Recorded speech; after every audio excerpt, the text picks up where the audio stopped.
Hi everybody, I'm Bree the Plant Lady, checking in with part 2 of my last of April weekly garden tours. First of all, happy last day of April. I can't believe I'm saying those words. I would like a redo for the month, please. You know, all year I look forward to increased daylight, and really on June 21st I actually get quite sad because it's all downhill from there. And actually here in North Carolina, not only are you losing day length, but it's getting increasingly hotter, more humid, and less pleasant. So I'm trying very conscientiously to enjoy every single second of this last day of April because this is my favorite time of year. And I have been so busy and I have not been home that I really don't feel like I've gotten to fully enjoy it. So I'm trying to make up for that today. So without further ado, as you can see, the golden panther is probably hunting a lizard. Let me turn this camera around so that you can see all the poppies and everything else that's blooming here in my back garden in Fuquay-Varina, North Carolina. So right off the bat, I had a question yesterday about begonias, whether they were perennial or whatnot. And here is begonia that I got as a trial plant, I don't know, I think 4 years ago. Yeah, 2020. And this has a really dumb name, and there is a tag in here. It's like bicolor, red and white. Let's see if I can find it. Here we go. Yep. Hula red and white bicolor. So here's the thing. If you don't let your begonias get frosted by cold, they're actually perennial. They're not true annuals. They don't flower, set seed, and die, which is what distinguishes an annual from a perennial. Most plants that we call perennial or that we call annual are just frost sensitive. So things like coleus fall into that category. Tomatoes fall into that category. But if you don't let them get nipped by the cold, they will persist. Now there are some species of begonia that are actually perennial. So they do overwinter in the ground depending on where you live. But here's an example of a bedding annual begonia that, because it's in a pot with citrus that I bring in and out of my heated shed, I've been growing it now for 4 years consistently, and it never stops flowering.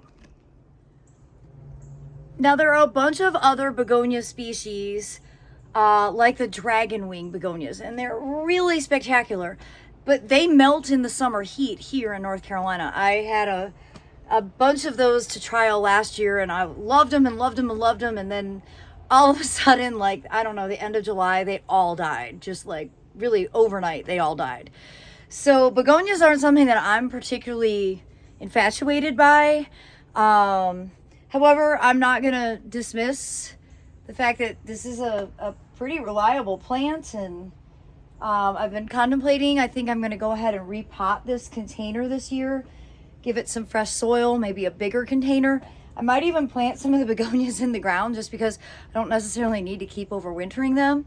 But that's a bit of an explanation about kind of the misuse of the word annual. We tend to use the word annual meaning seasonal, but that's not actually the proper description for its biological approach. So true annuals are things like poppies that you grow them from seed, they flower, they set seed, and they die. And that's what a true annual is. A lot of the plants that we grow as annuals in mild climates would actually persist as perennials. Well, I'm anxious to get the back patio cleaned up because it's driving me crazy. I have a lot of pots to move. I have some big plans. I did want to show you this original vegetable planter that I got as trial, that came in really early. I'm glad I put it into this grow bag. Look, the tomato is starting to set little baby fruits, and I need to go ahead and get this divided up and put it into larger containers because, well, there's no way I can grow a tomato, a basil, an eggplant, and a pepper in a 5-gallon root pouch. And next to it here, I've got this fabulous plumbago, which I bought at Piedmont Feed. And my plan is to actually put this into the feed tank bed And I'm planning to do a whole South African inspired planting here. And well, you can see the mustard is all in bloom. It's absolutely full of pollinators, but I have so much mustard everywhere that I've decided this evening when it cools down, I'm actually going to deassemble this bed and get it replanted for the summer season. I want to have one bed that's done for summer in time for the open garden. And I've decided that it's going to be the feed tank simply because I can't keep up with vacuuming it. You see, those are all petals. And I'd like to turn on the filter and I don't want to clog it. So I am gonna rip the Band-Aid off, and trust me, it doesn't bring me great joy, but I know that it'll be really exciting to have this replanted and look more structured. I think I went a little overboard on the mustard this year. And when I say I went a little overboard, you literally can just look behind you and there's a lot of mustard. It's a whole lot of mustard. And it's so hot and it's so dry that all of the other species really aren't coming to fruition. Like, I really thought this was going to be mostly a poppy bed. And you can see the poppies, they're forming heads, but they're super tiny. I have not kept up with the water. We have never, in my experience in 23 years in North Carolina, had a spring this dry. And it's really freaking me out for what the summer is going to be.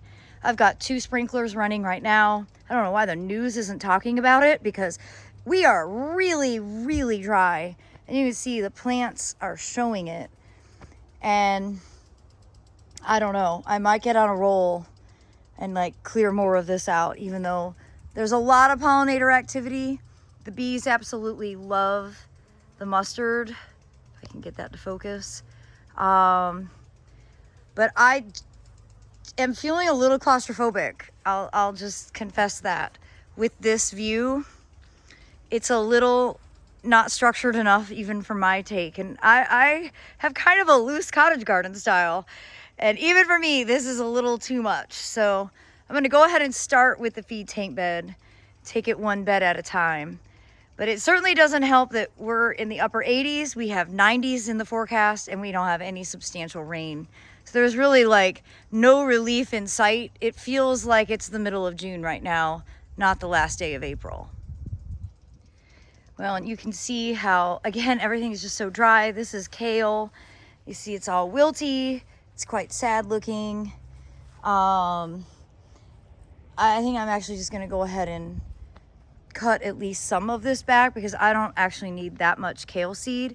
But I also have a big dead blueberry in here. So most of this blueberry plant has died. I'm gonna go ahead and cut the entire thing out. You see the whole back half is totally dead. And I believe that is from a rise in my pH, similar to what's happening at the Cape Fear Botanic Garden. It's really quite depressing. I used to have 12 of the most beautiful blueberries that you'd ever seen. And really I have one left, and even this is showing the signs of pH being wrong because the foliage color is off. So you can really see it here. So I think I've kind of made the determination that I'm really only going to grow blueberries in pots from now on because I actually have control over that. Well, you could see the students last week did a great job getting the phlox cut back. It might not be cut back quite as far, but at least it got a trim. This phlox is so much bigger than everywhere else, and probably because this bed has the best soil in it. I filled this with soil cube, and then this winter when I weeded, it got mulched, and you know, it really needed to be trimmed. All the other phlox that are all the same variety that are planted throughout the garden are half the size because it's so dry, they're not growing. Now, I am excited to show you that these cabbages that were planted last fall are starting to head. However, I've got cabbage worms, so I need to give everything a spray with BT. I'm looking forward to being able to eat these soon. And, oh, it's so hot and it's so dry and it's so early in the season to be whining about this. But the broccoli is looking great. Now, I have been watering this every day along with all the pots here in the fire pit, and I haven't watered yet today. So they need it. You can see they're wilting like everything else. I hate that April is looking like this because it's gonna make June completely unbearable. Now, though most of the mangave did not make it through the winter, this one did, and it's making me very motivated to plant more mangave in the ground just to see, even though last year I planted a whole bunch and this is literally the only one that made it. But it, it's too big to overwinter. I'm so excited that it is successful in the ground, and I think it looks really beautiful because it has kind of the lavender tips and it looks really nice with the self-sown larkspur that's all starting to come up here. And I haven't done anything in the garden. Like, once I make this video, I'm gonna get busy working. I had to build one more PowerPoint today. Ugh, so tired of PowerPoint. Carrots are blooming. I am gonna try and wrangle some, not all, but some of this arugula. And I've decided I'm going to go ahead and block off this pathway because I want these poppies to not get stomped on during the open garden.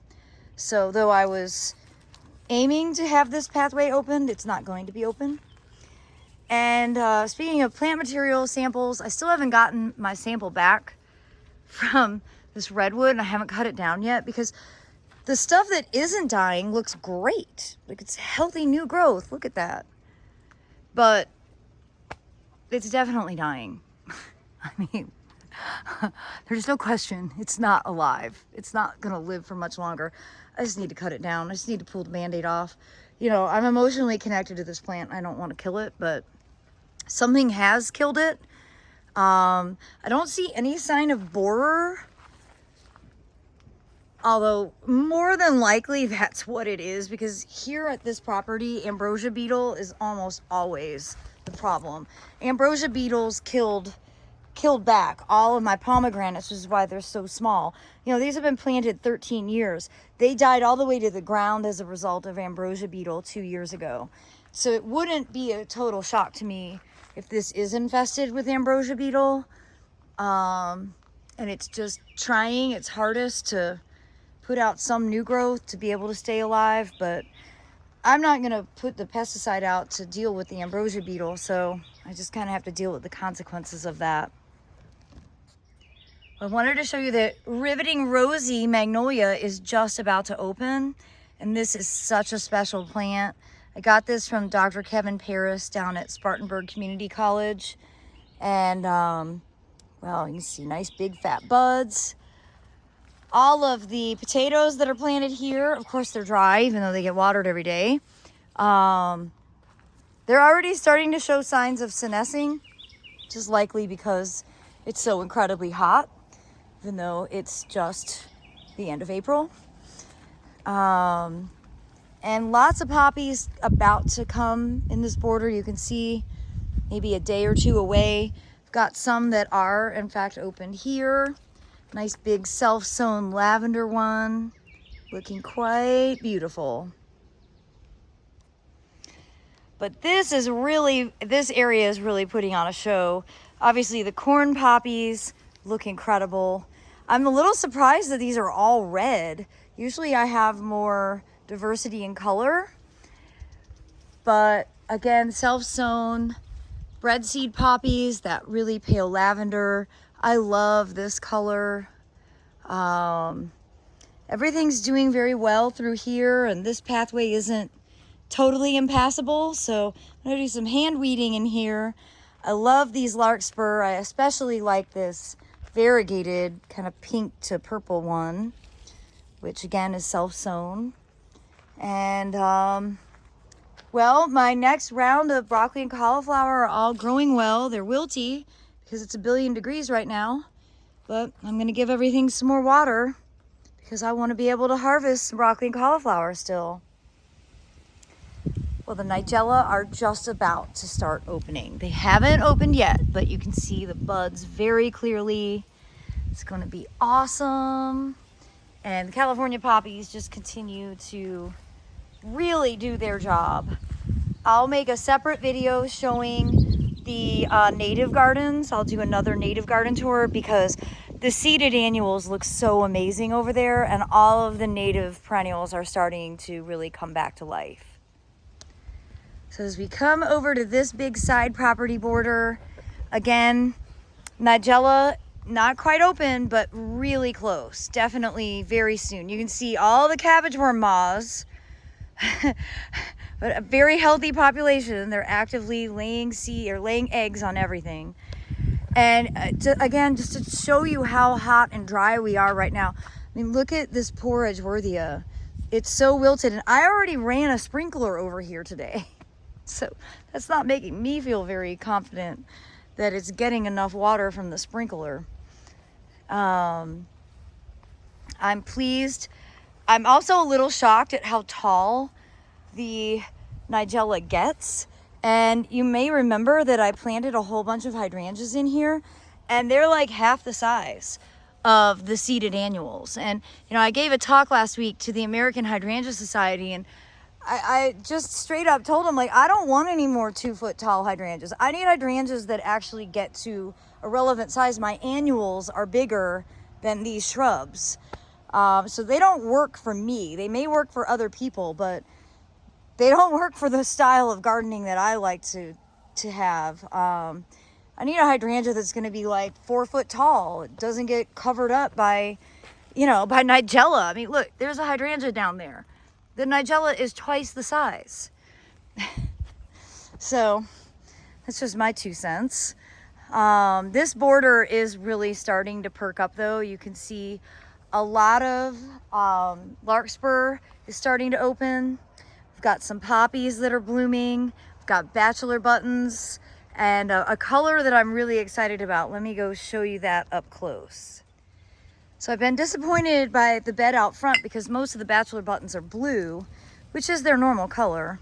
Now I'm just realizing I also have a bunch of hydrangeas hidden on this side too, and they're all so stupidly small that they're probably going to die because the annuals are preventing them from photosynthesizing. I am just not meant to be a normal consumer of horticulture. I don't want shrubs that are only 20 inches tall. I think that's stupid. What I love, though, is this color for the bachelor button. This is like something that's really different and unique. It's not quite burgundy, but it's definitely not blue. It's really nice. I want to try and, isolate the seeds, but I mean, look, a few inches away, there's blue ones, and here's a paler purple right next to it. There's really no way to isolate in my garden, but I really would love to more reliably have colors other than blue for the Centaurea. And I might just have to buy some next year, depend on seed suppliers who have isolation plots. Of course, the compost bin barley is looking awesome. I'm so pleased with how this is all looking. I can't believe the difference in this border. This was a blank slate in February. If you remember, we had cleared all this out and just scattered seeds before I went to South Africa. And the nasturtiums that we seeded are blooming. The fava beans are growing really well. Tons of beautiful lettuce that I need to start harvesting for salads because it's getting almost to the point of no return. I mean, again, look at these fabulous nasturtium leaves. I need to make some good salads tonight. Here's fava beans blooming. And, these double hellebores have really been terrific. And I didn't cut all of these. I was actually hoping that they would set some seed, and actually no, it doesn't feel viable. It would be nice if the double hellebore seeded and the single ones didn't, but of course that's not usually how the world works. And this area that was the last to get seeded in mid-February has really caught up. Now you see the poppies aren't blooming yet, but I do have faith that they will. I have been watering, even though it doesn't seem like it. So overall this border is looking good, and there's actually some things that I seeded that I've never grown before, and I don't know what this plant is. I'm gonna have to look at my seed packets to see what I planted. But it's exciting to have some new things that I was experimenting with. And I see more here that hasn't started to flower. You can see the buckwheat that Aiden and I scattered about a month ago is already starting to bloom, just to fill in the gaps. And really this border, I just can't believe this in mid-February, and this is what it looks like in April. So it's definitely making me rethink the seed sowing time, and maybe you can sow a lot later than how I was trained to do it. You know, this border we did in the middle of November, and it is a lot more sun up here, and it's much drier. We also seeded probably more than necessary, so it's a little denser than ideal. But it is starting to look good, but I don't think that it looks nearly as good as this half that was done several months later. So interesting observation. Just shows you that every single year in the garden deserves thought and planning and experimentation. But of course, I was trying to save the big reveal for last, and you can see they've been making progress on the greenhouse. It's getting stained black so that it'll basically just blend into everything. That's always kind of been our philosophy with buildings. The garage is black, the boat shelter's black, the shed is black. You know, it just kind of disappears into the landscape when it's not raw wood. I'm really hoping it's going to be finished for the spring open garden, which is next Saturday, May 11th. It might not be completely finished, but that's okay. I'm also keeping my fingers crossed that we have nice weather, because I did not rent a tent, because I was anticipating that the greenhouse would be finished. So I said it yesterday. I guess if it rains, I'm not going to complain, because we are so dry that whatever it takes to make rain fall on our properties right now is what we need.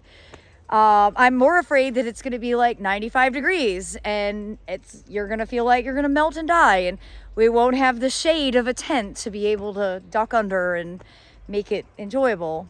But, you know, best laid plans doesn't always work out.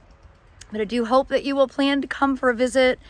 We're open noon to 4 p.m. and I will be posting a video showcasing all the plants I've gathered so far. I still have 2 big orders that haven't arrived. So I hope you'll subscribe so that you can stay in the loop. And as always, thanks so much for watching. Happy gardening, everybody.